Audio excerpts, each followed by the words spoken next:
And we're back here with Stef Socher, a student here and a member of the DEI committee. First of all, just tell us about why you came to Marymount, what you major in, what you're involved with around campus. Sure. So my name is Stef. I'm a psychology major with a criminal justice minor here at Marymount.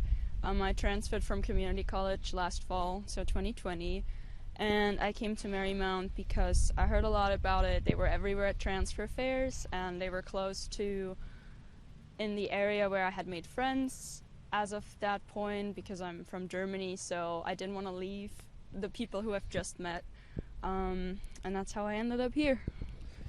We just talked to Jessica Bonas recently about the DEI committee. Can you tell us a little more about what role the students play in that committee and just your involvement? Sure.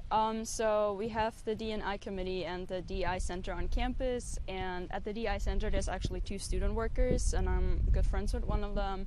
And as students, we have a few students on the committee as well.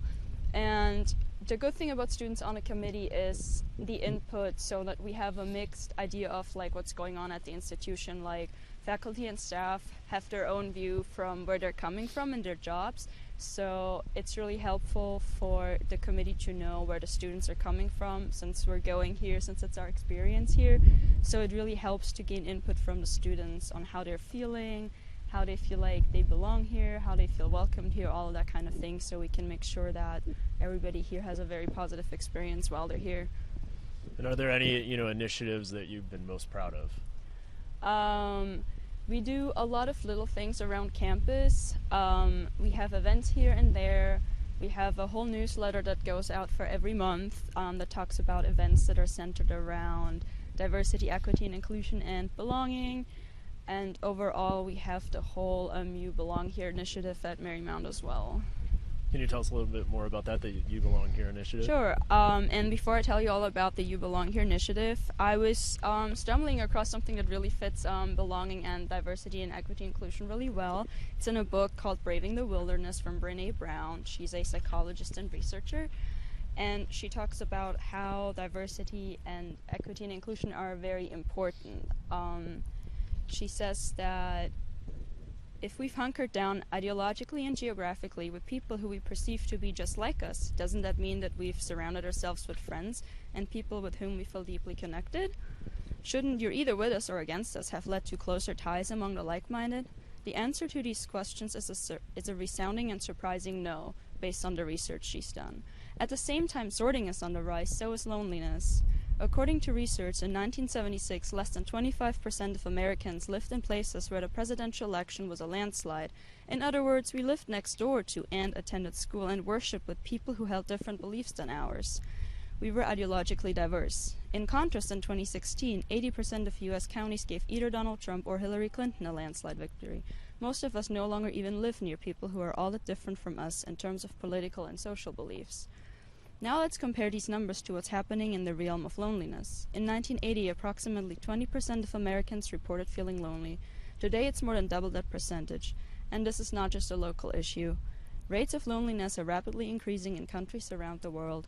Clearly, selecting like-minded friends and neighbors and separating ourselves as much as possible from people whom we think of as different from us has not delivered that deep sense of belonging that we're hardwired to crave. And with that, I think the really important thing at Marymount is that here it's not like that. We are surrounded by a diverse student body, diverse faculty and staff. We are a Catholic university, but we have people of all faith and beliefs at this institution. So we are constantly surrounded by people who are different from us, which gives us the chance to not embrace our single-minded one way of view and be separated from others. Instead, we learn to get together with others who we perceive as so different, but then we become best friends with them. And that's really a great thing at this institution. And that's why our You Belong Here initiative is so important, which focuses on allowing our students to come to events, share their stories, share who they are, share what they've been through, share where they've come from.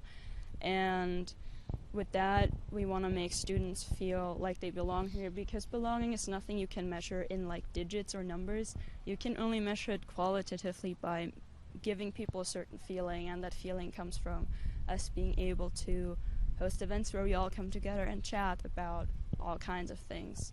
So that's what we want to reach with the You Belong Here initiative.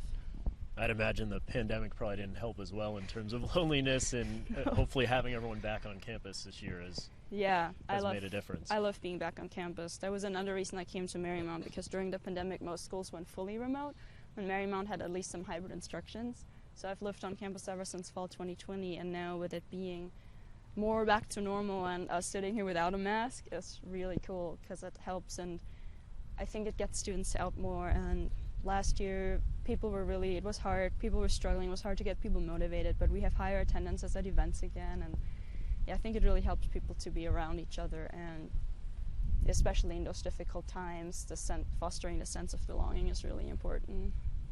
And there was one other extracurricular I was going to ask you about. You helped revive the Psychology Club. You were president, now serving as VP. Can you talk a little bit about that club, what they do around campus? Yes, sure. So we revived Psychology Club last fall. Basically, as the name says, it's about psychology, the science of psychology, potentially research, but also sometimes we have self-care events and things like that, because psychology relates directly to mental health. And as of right now, I'm the vice president. We've just had elections, so we will have a new board soon, and I think I'll remain VP, so we'll continue the club. And so far we've done things like trivia nights about psychology, and this club is not just for psychology students, it's really for anyone interested in learning about the subject, who's just fascinated about how the human mind works. We've watched Netflix shows such as The Mind Explained, and we're always happy to see new faces. So, well, Stef, thank you for joining us today, and you're welcome. We'll be right back here on Day of Giving.